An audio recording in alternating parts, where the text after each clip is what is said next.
Happy hump day. We made it to Wednesday, August 29th, 2018. Gonna start out by pointing out that we have all the colors of the chakras amongst our cards today. Why do I mention that?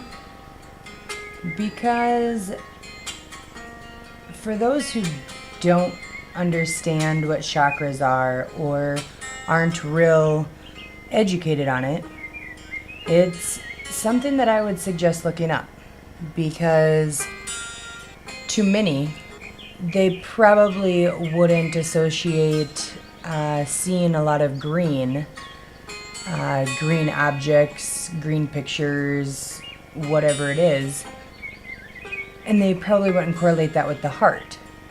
But for those of us who know chakras, we know that green is for the heart.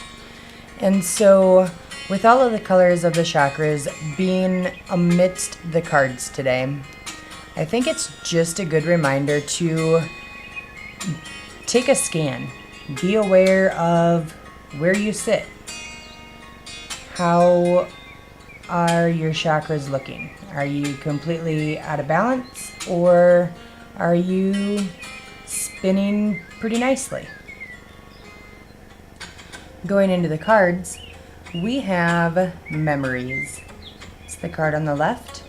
And in this picture, there is a female who is seriously taking a look back at all of those in her life who she's experienced love with.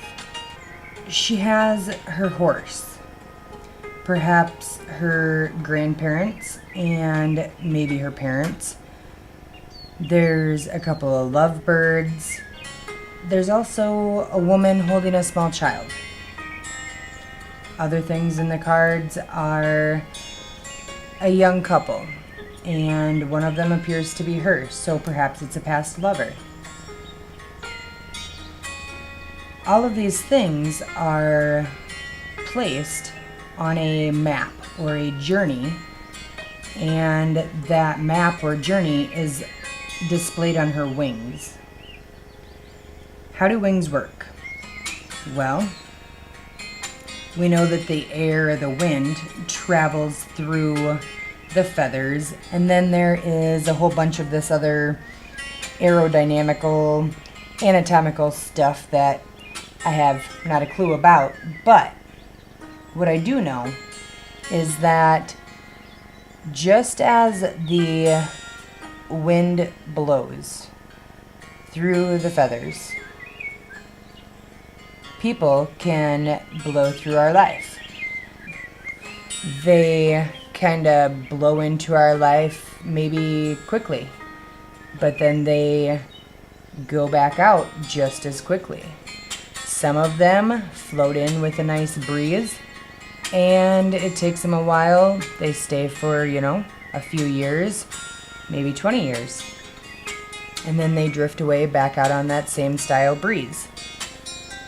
So with this memory card,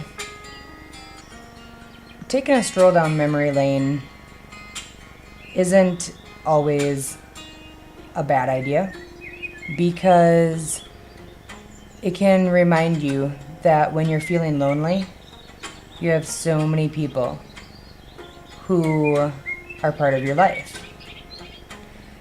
And on the flip side of that, sometimes, if we are being too nostalgic, we can forget to maybe see the whole truth when we're looking back, and then we start to miss the things that are gone, or we, kind of put ourselves into this negative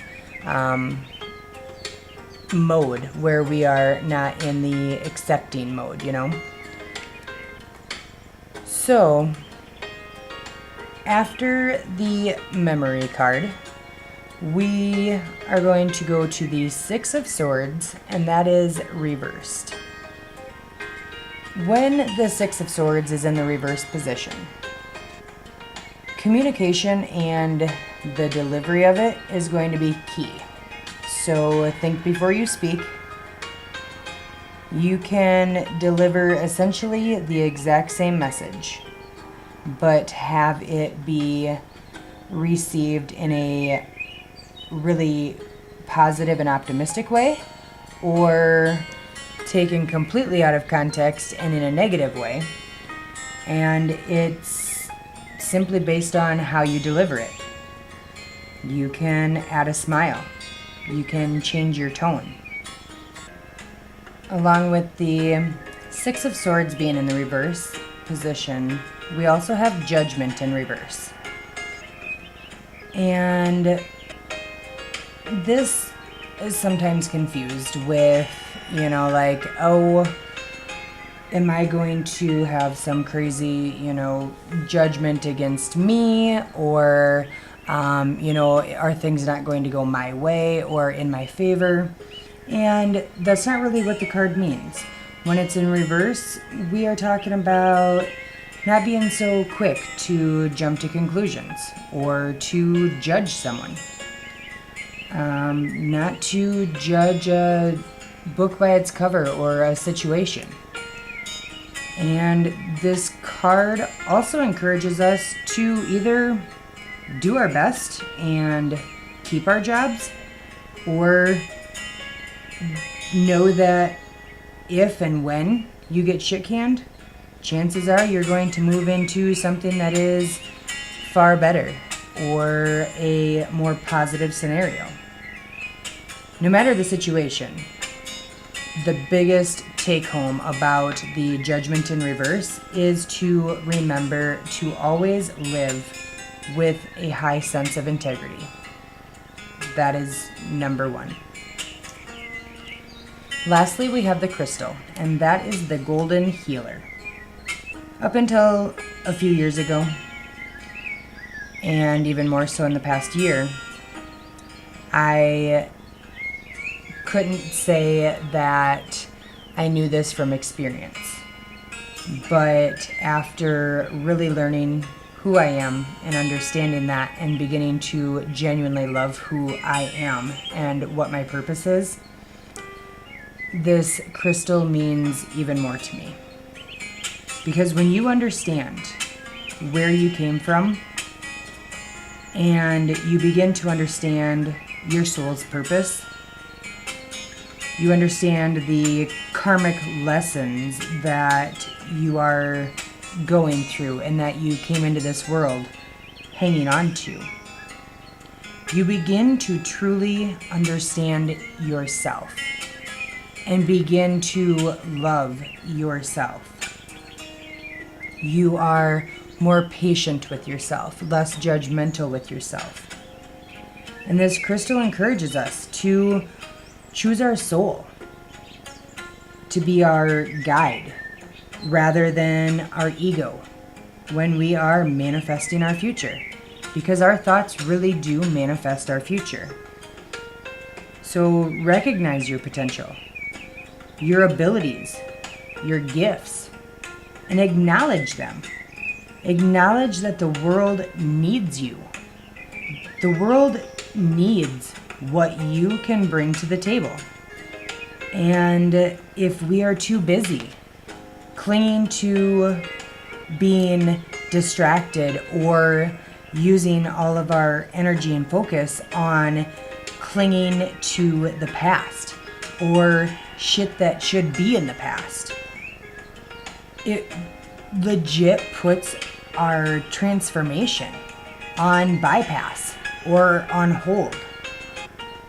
And so we need to do what we have to do in order to allow our transformation into who we are really meant to be in this world with ease and with grace. Be you. Love you. And be realistic with yourself. Be honest with yourself. Not to mention living with integrity and being honest with everybody else. That is your Happy Hump Day reading. And with any luck, I will see you tomorrow. So go out and make it a fantastic day.